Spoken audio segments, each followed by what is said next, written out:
And one becomes heedless. One becomes disinhibited, indiscreet. And one says all sorts of things one shouldn't say. Mark's mom, as if on cue, reaches furtively across the table to snare Mark's egg roll. Mark, don't eat mine, Mom. Mark and his mom exchange a conspiratorial wink, as if this whole little pas de deux about the drunk driving, the ovarian tumor, and the egg roll had been pre-designed to finally coax a reaction, any reaction, from the Panda Express worker who simply shrugs indifferently. Whatever. Mark. I think one of the first things I ever wrote was a puppet play.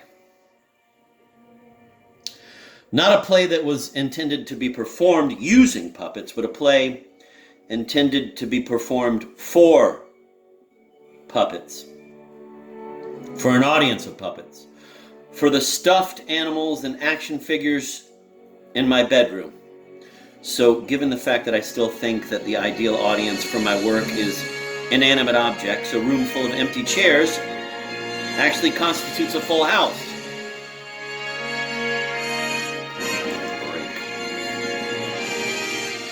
These plays, these productions, performances, whatever you want to call them, sort of bounced back and forth between dialogue and dance, and they were mounted in my room, as I said, and the audience would typically consist of my stuffed orangutan, maybe a G.I. Joe or two, and several dozen plastic Civil War soldiers. Many of the topics at play in these early works were those with which I'd been fixated since I was a little boy. Pietist sculptures, claustrophilia, fascism, flagellate protozoa, androgenized female Eastern European athletes, the fragility of persona, etc. And as I said, there was dance. The choreography was spare, rudimentary. There were two basic movements that I'd perform simultaneously as I recited my monologues. I suppose in the way a sensitive child, say in the Middle Ages, might see the threshing motions of men and women, harvesting grain in the fields and make from that a formalized dance movement. A sweep of the arm could represent the eternal rhythm of the seasons. I repurposed two motions I'd seen adults perform many times in the milieu I grew up in. The first was a shifting of weight from my right foot to my left foot, back to my right, then back to my left, back and forth, and back and forth. This was a particular kind of swaying or shuckling I'd gleaned watching men preparing to hit a golf ball at the driving range or at an actual course. The other movement derives from women shuffling mahjong tiles. I would extend my arms out in front of my body, palms down, and make circles with my hands, flat, horizontal circles, clockwise with my left hand, counterclockwise with my right. I'd perform these movements as I recited my stammering, maudlin soliloquies and the rabid harangues to my plastic soldiers. I guess this was a kind of what's the word? A kind of liminal gesturing. A gesturing that announced that we were about to cross a threshold, that we were waiting, not knowing what's next, not knowing what violence or calamity my words might bring down upon us. This was my little Totentons, my little dance of death. Something along those lines, I guess.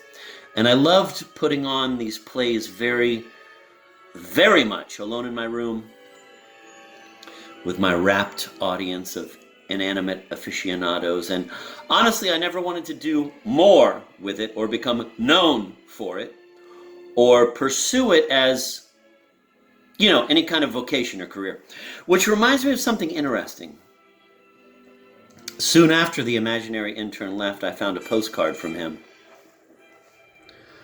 There was a photograph on one side. It was a close-up of a white skinhead, and behind him was this black guy whose face and torso were out of frame, sort of standing over him, straddling him, so that his penis was lying down the center of the skinhead's shaved white skull, giving him like a penis mohawk.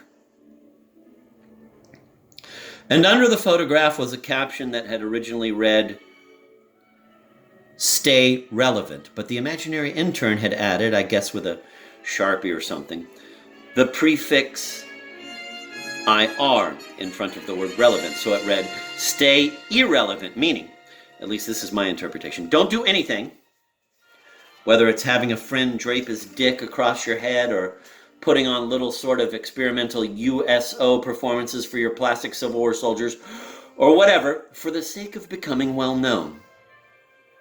Do the contrary. Cultivate your irrelevance. Cultivate your gratuitousness.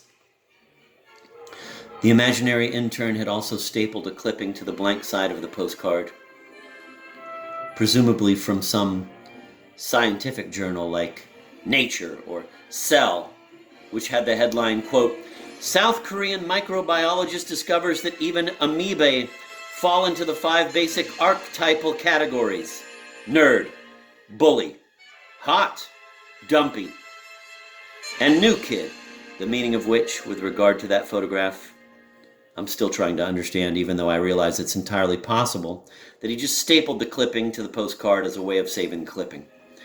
In other words, that he was just looking for something to staple the clipping to in order to file it and just randomly grab the postcard, so that its contents were completely irrelevant. But I really, really doubt that, just given the way the imaginary intern seemed to deliberately locate would probably be a better word. The way he seemed to very deliberately, very painstakingly, very precisely, and rigorously locate signification in just about everything he did.